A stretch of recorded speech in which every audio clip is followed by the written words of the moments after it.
One morning, before leaving for work, Jong Jiu noticed something deeply unsettling.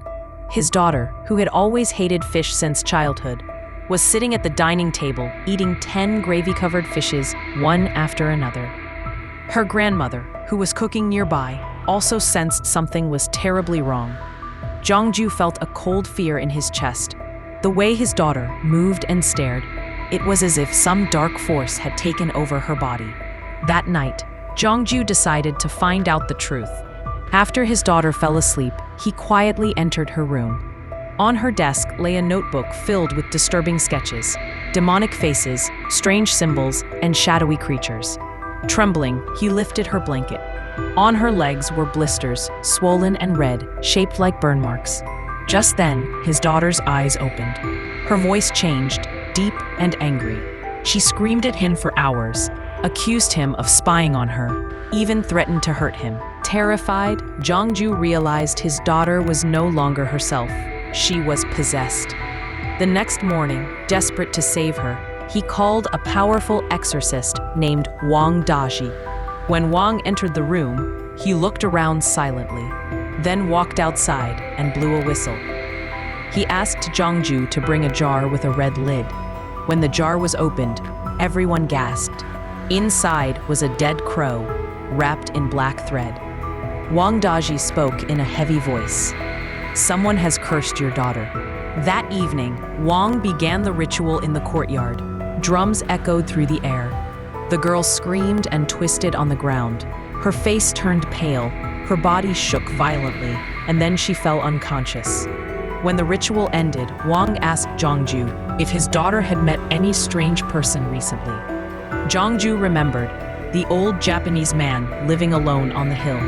Ever since he had arrived, several villagers had died mysteriously. Huang warned that the man was dangerous and that he must either be driven away or killed. The next night, the exorcist and the villagers gathered again.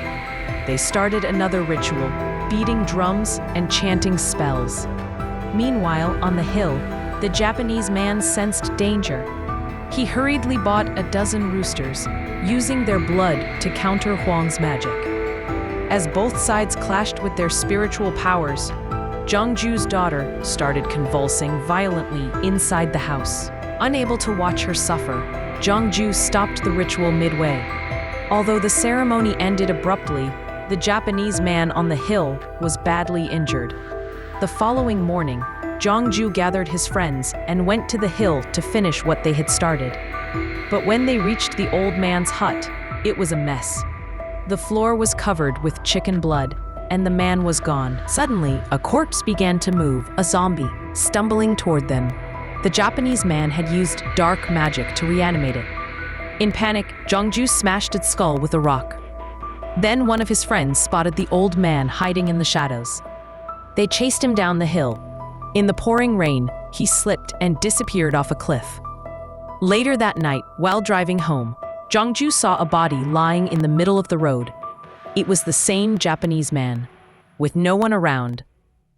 Jong Jiu and his friends dragged the body and threw it into a deep ravine.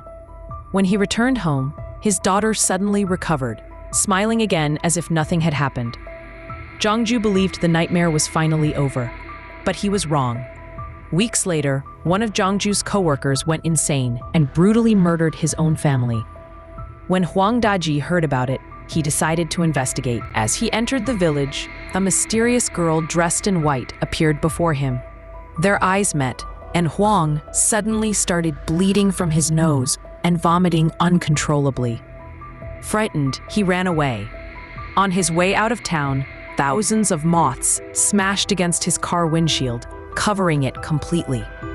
When he stopped and stepped out, the moths were gone, and the glass was spotless. That's when he realized they were warning him not to leave. Shaken, he turned back and called Jong Jiu immediately. "Go home right now," he shouted over the phone. "Your daughter is in danger." I was wrong. The Japanese man was innocent. The girl in white, she's the real evil.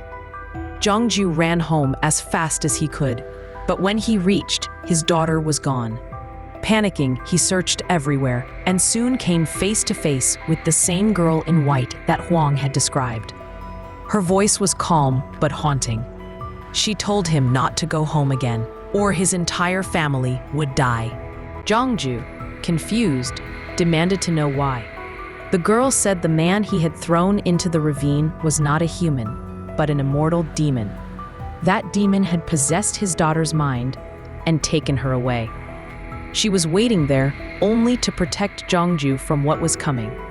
Before he could reply, Huang called again. "Don't trust her," he warned. "Go home now, or your daughter's blood will spill tonight." The girl in white shook her head. "Don't listen to him," she said softly. "Huang and that demon are the same. Wait for the rooster to crow 3 times.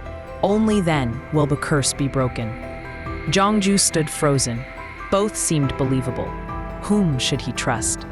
As he hesitated, the girl grabbed his hand. Her touch was ice cold. At that moment, he realized she was the real demon.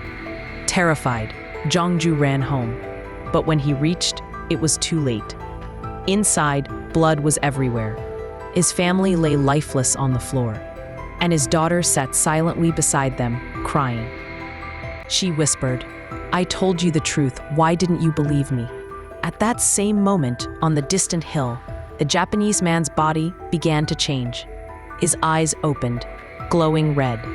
He had transformed completely into a monster. The next morning, Huang Daji arrived at Jong Jiu's house. He looked around calmly, took a photograph of the carnage, and walked away without emotion. Because the truth was, Huang had been working with the Japanese man all along. He had staged the exorcism only for money. The Japanese man used dark magic to kill, and Huang provided him with photographs of each victim. The mysterious girl in white was the only one who tried to fight against them. But Jong Jiu never trusted her, and that mistake destroyed his family forever. As the wind howled outside and the sky turned red, the story ended.